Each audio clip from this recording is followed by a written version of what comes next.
মুন্সিগঞ্জে জেলা গোয়েন্দা শাখা পুলিশের অভিযানে ৩০ কেজি গাঁজা সহ এক যুবককে গ্রেফতার করা হয়েছে। উদ্ধার করা মাদকের আনুমানিক অবৈধ বাজার মূল্য ৯ লাখ টাকা। এবং এই যে গাঁজা এটা খুব বেশি পরিমাণে আসছে। আপনারা শনিবার বিকেল ৪টা ১০ মুন্সিগঞ্জ সদর থানার পুরাতন সরকারপাড়া এলাকায় এই অভিযান পরিচালনা করা হয়।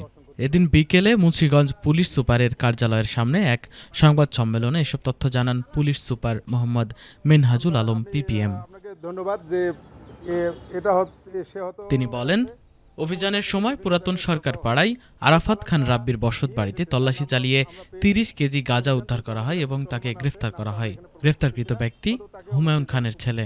তার বাড়ি মুন্সিগঞ্জ সদর উপজেলার পুরাতন সরকারপাড়া এলাকায়। এ ঘটনায় মুন্সিগঞ্জ থানায় মাদকদ্রব্য নিয়ন্ত্রণ আইনে মামলা দায়েরের প্রস্তুতি চলছে। পাশাপাশি মাদকের উৎস এবং এর সঙ্গে জড়িত অন্যান্য ব্যক্তিদের শনাক্তে তদন্ত অব্যাহত রয়েছে বলে জানিয়েছে পুলিশ।